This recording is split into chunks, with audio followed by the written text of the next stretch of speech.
and I would like to invite Charlotte Woodhead from King's College London Centre for Social and Mental Health,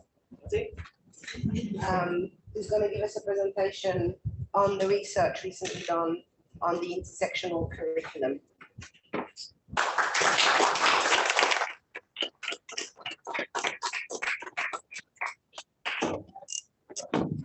I'll have to do some of this. No pressure.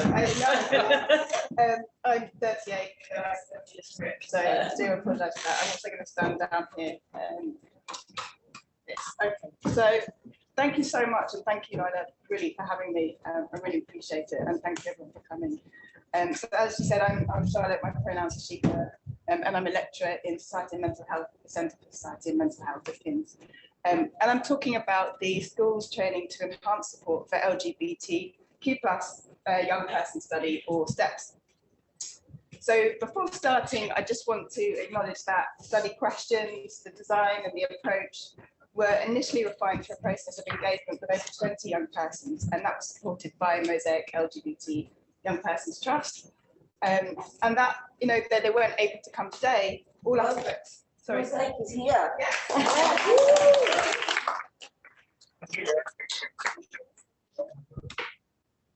Thanks. So all aspects of the study were have been co-led by an amazing team of 5 young persons who trained us as co-researchers. We've had from Mosaic, as well as Amy and Emily too. So Amy's at Glastonbury today, so I can't be here either. But they're 2 brilliant early career researchers at King's College. So I'm just going to run through 3 parts. Can everyone hear me all right, by the way? Yes. So I'm just going to run through 3 parts. It's the part that is online as well, so It's fine. Okay. Yeah. Okay. Try. I'll ask the people online if they're. Thank you, Carlos. So I'm going to go through just the background and rationale, and then I'm going to talk through just some emerging findings about what makes mentally, socially, emotionally healthy school climates for LGBT+ young people. And many of those will probably be familiar to you, so think of it as a revision session. And then thirdly, about factors influencing whether and how schools and colleges can actually create those changes. Thoughts on ways to share findings so that it creates impact, and hopefully some next steps for research. So just on rationale, only the first hurdle. Rationale. Yeah, okay. So as you're all aware, school can have a significant influence. So for example, hostile academic environments have been found to be detrimental to LGBT student health, mental health, as well as their academic performance and their attendance.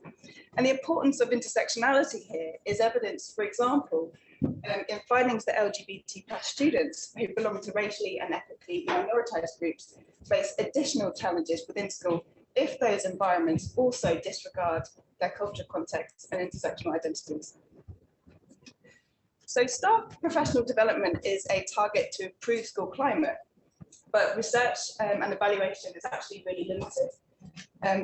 Some available evidence does suggest that this training can positively impact staff, attitudes, opinions, but actually there's very little evidence on what happens then in terms of behaviours and impact on young people themselves. And lastly, just to say that a lot of the schools-based research has been, in general, quite US focused, US based and focused on white and cisgender students. So with this in mind, we wanted to start with a pilot study to explore this in more depth and think about, how research could support this translation to practice. And so our initial aims were to understand, what training is already out there about sexual orientation, gender identity for secondary schools and colleges, to say this study, and this was in the UK, and to compare this with what students and staff said was important to them. But also because when I first started talking to training providers, there was a common theme that people were saying, this is out there, there's stuff out there, but the problem is that there's barriers to taking it up and to implementing it into practice. So we also really wanted to know more about what those were, how they related to each other, how they differed across different contexts, and to try and identify ways that we could try and enhance uptake in sort of really contextually contingent ways. And actually, as we'll come to in the end, what participants talked about went beyond professional development training alone. to really a broader discussion of school climate and ethos. And importantly, when developing and designing the study, young persons I was working with felt strongly that this research should take an intersectional perspective, in particular focusing on intersections with race, ethnicity, religion and faith, and also to contrast experiences of young persons across urban and rural coastal areas as well. So at this point, I think it's important that I acknowledge positionality, so referring to the stance or positioning of the research team in relation to this project. So I'm presenting to you today as a cis white lesbian, and obviously I wouldn't personally claim to represent the experiences of those with other intersecting identities. And as a co-production team, as a whole, we were people from across different age, gender, racial, ethnic groups and faith backgrounds, and we found that it was really important to reflect on how our different perspectives influenced our analysis and our interpretations we went through. So just briefly on the method. So we carried out interviews and focus groups with over 60 people from geographically dispersed areas in England. So that included training providers, secondary school, college staff, both teaching and non-teaching, and students. And then doing this, participants could choose their interview or their focus group to be co-led by one of our younger co-researchers. Okay, so I'm going to just talk through some of our initial sort of emerging findings. We've got lots more to do in terms of the analysis. But so I'm going to talk about some of the themes. So themes are basically explicit or implicit patterns that we observe across people's different accounts. And in brief, there was one overarching theme that underpinned all the different approaches that people identify as important to creating, let's say, good environments for LGBT+ young people. And that was that they collectively, they operate across the whole school, they're intersectional, and they all serve to shift the narrative. So by whole school, that refers to the fact that people talked about approaches within not just curriculum teaching, but also the wider school ethos environment, as well as engaging across the staff and student body, regardless of how they identify, and with families and community partners as well. Being intersectional, as I've said, meant that for them to be meaningful and relevant, people talked about practices being responsive and considerate to other aspects of people's identities. But we found that this intersectional angle was often, definitely not always, but often missing from some of the existing training provider offerings. And shifting the narrative referred to the underlying sense of the need to challenge the prevailing deficit perspectives, which means A, reframing the problem away from the young person or their identities, but towards the impact of white Western, cis and heteronormative norms within educational organisations and beyond. B, it means balancing the prevailing emphasis on vulnerability and risk with acknowledgement and respect for ways in which young people do actively resist and are agentic in creating change, developing support structures. And C, shifting the narrative means recognising positive aspects of diversity, such as queer joy and community. So as I said, whilst we started talking about professional development training needs, what people talked about were much more fundamental and about aspects of the school's culture and structure. So these three sort of overarching principles or pillars, if you like, were applied to a further three interrelated themes, which, as I said, may be familiar to you, but I'll go through them again. So the first one was feeling safe, seen and celebrated, providing signs and signals and symbols for visibility. So people discussed just how important visual cues were. So, and those that being throughout the whole school or college, which represent, make visible and celebrate LGBT+ identities. Just put a couple of quotes up here. So this visibility, so long as it's not tokenistic, signals that the school is welcoming and celebratory of sexual and gender diversity, enabling young people to feel safe, seen and championed as they are. And the overarching concepts of whole school and intersectionality were relevant to this theme because it's, thinking about representation across the curriculum within the physical space as well as in the staff and student body. But also through celebrating these diverse identities, such visibility was also helpful in terms of shifting that narrative against these sort of prevailing norms and power relations. So the next theme was called Everyone's Business. Collaboration and partnership working. And again, I'll put up a couple of quotes. So this theme highlights the importance of stakeholders across the school system working together collaboratively, supportively and proactively to raise awareness and understanding about how the school environment matters, as well as those wanting to know more about sexual and gender identity. And again, the whole school concept was relevant here because they collectively described the importance of meaningful collaborations and communication between different staff groups. And as Sue said, including all types of staff groups, senior leadership, governance, admin, everybody, students, parents, and the wider community. And engagement with parents and community groups was discussed a lot across all of the interviews, and we definitely need to do more in-depth analysis around that. But for example, many students and training providers talked about the difficulties involved when there's a disconnect between perspectives at home and at school. And they talked about how things like providing a space to listen to and communicate with parents, especially within cultures where there may be more stigma, is really important, but also to be mindful about not perpetuating prejudice by assuming that any people in particular communities would be, always going to be inherently less willing to engage about this. So embedding a culture of change highlighted the importance of sustained, consistent actions which could help actively unpick hetero and cisgendered norms within the school system. And some examples of this consistency are, as I said, like that visibility and representation is important, not just in Pride Month, it's throughout the whole year. Other things which, for example, Sue mentioned, are things like being consistent in responding to homophobic, biphobic, transphobic bullying. It's always taken seriously. It's not just sort of sometimes or in some situations. Embedding training that is continuous and giving support for staff, drip feeding opportunities for learning and reflection so that it becomes integral rather than it's just, one-off tick box exercise that you do, maybe once a year if you're lucky. And then helping to make sure that these changes are sustainable by having them supported by specific reference to them within school policies and ethos.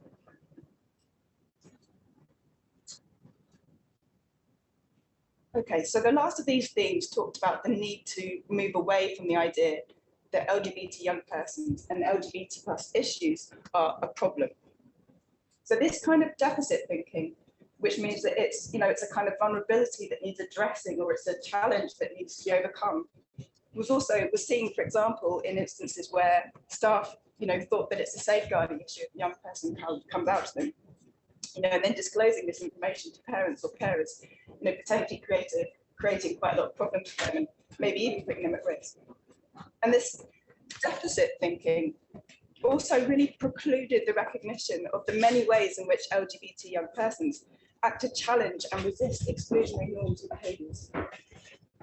Lack of emphasis on positive experience of coming out, being part of activist work, positive examples of social, familial and peer support, and about being proud of who they are as they are.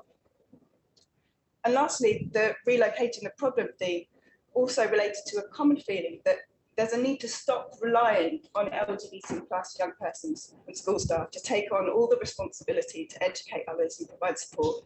And again, this was something that was particularly discussed by and about trans and non-binary people.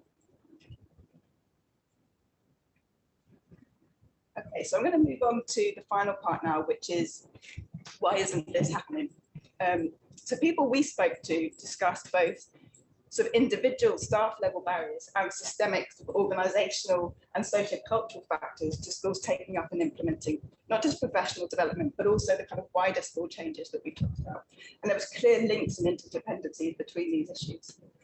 So this diagram, which you probably can't see, was an early attempt to visualise these. And again, we'll be looking at those in more depth, so I won't sort of go through it all, but we can send a summary of the diagram around. But just to touch on a couple of things. Staff level barriers, but related to things like beliefs, knowledge, fears, and competencies, and included things from overtly hostile, homophobic, biphobic, and transphobic attitudes or opinions to, contradictory but not necessarily hostile beliefs, to just discomfort about discussing or engaging about these issues, or actually just being quite apathetic or ambivalent about it all. It's never been an issue before in my school. Why is it an issue now? And then for many staff members, including those identifying as LGBTQ+, there was a sense of confusion, a lack of confidence and fear. So for example, not really recognizing when bullying was happening, or just not knowing how to respond. You know, what if this is going to out the young person? I don't want to humiliate or alienate the perpetrator. Do I use it as a teachable moment now in front of everyone, or do I take them to one side later on and talk about it? This fear and lack of confidence was, also discussed just in terms of just not being equipped with the language and the skills to respond to and to manage. For example, what happens if I'm in a classroom and there are opposing views when we're discussing things like religion and sexual orientation? How do I manage that in my classroom? And then also, there was a worry that they just weren't educated or informed enough to teach about or to discuss LGBT identities, or to appropriately respond when a young person comes to them for help. But also there was confusion and uncertainty amongst the LGBT+ staff themselves. Can I be out? Is it allowed? Is it safe to? Like, how's it going to go down with colleagues? How's it going to go down with parents? Am I going to get complaints? And this was a real barrier to being that kind of visible, supportive presence. And then, of course, there was this fear about backlash, particularly from parents, carers, and local communities. And this was really exacerbated by that confidence, just in how to talk to them about it, how to respond when they're complaining, if they are, and any concerns. And this is obviously sort of heightened by certain high-profile examples. But to be honest, while training providers that we spoke to, they also recognised this was a very common problem. What they said was actually, often such fears are sort of anticipatory, and usually parents didn't respond quite as negatively as they'd feared. And that's just through conversing with them and a bit of myth busting that a lot of those concerns could often be allayed. The organisational barriers included things that everyone is going to be familiar with, lack of buy-in and support from senior leadership and management, lack of time, lack of capacity, lack of funding, not seeing it as much of a priority as attainment and achievement, having other competing priorities, and worries about school reputation. And there were differences here across school types, and it's generalisation, but private schools tended to have more time and more resource to actually reflect and make changes, and weren't just constantly just in that responsive mode. And beyond school gates, obviously local political context really influential at the structural level. Lack of support, clear guidance from government, lobbying from anti-trans groups, fears about legal action, negative, ill-informed wider societal discourse, structural changes to school organisations and teacher training, pressures from parent groups in either direction, particularly where they have a larger influence on the school board, and so on. And of course, all of these wider societal issues then interact with those organisational level barriers that I just mentioned. So I just wanted to lastly say something about next steps, and it'd be great to hear from others in this. In sharing our findings, as a team, we recognise the need to ground messages like these within an appreciation of the pressures that schools are under. They're already often operating at a max level. There's all sorts of pressures and expectations. There's competition for enrolments, and that might underlie fears about anything that might cause any kind of backlash. And another thing to consider, actually, that was raised by Woodhead in one of our last meetings, was about the framing of our messages. So, if we put out all this whole school intersectional approach, shifting narrative, is that perceived to be too big to be able to be feasible? If we set this really high bar, does it imply that everything else is just not good enough, so don't do anything at all? And actually, we need to also frame a message in that even minor changes across any of those three pillars could have really huge impact to any one individual person. And similarly, actually, that some schools may actively just be less inclined to do anything in this space. And so for them, doing anything is better than nothing at all. We want to do some more in-depth work around parents, carers, and community groups, and to explicitly bring in and foreground those perspectives as well. And last, we've been thinking about sources of available numeric data, which we could maybe use to help evidence the impact of changes in practice in this space. And so trying to overcome some challenges around that. So for example, information about sexual orientation, gender identity isn't captured in things like the National People Database. And so we have some questions about how that might work in practice, and how young people might feel about filling in questions like that. There is the opportunity to make use of data linkages with data sets that do collect this information, though again, there's limitations in relation to actually who responds to those surveys. So we have to be mindful about when we're framing our findings that there's likely to be a bias there. Okay, so I think I'm going to stop there. I hope that not all of this is old news to you, but hopefully any feedback on what research is needed to support efforts to translate this into practice would be really very welcome.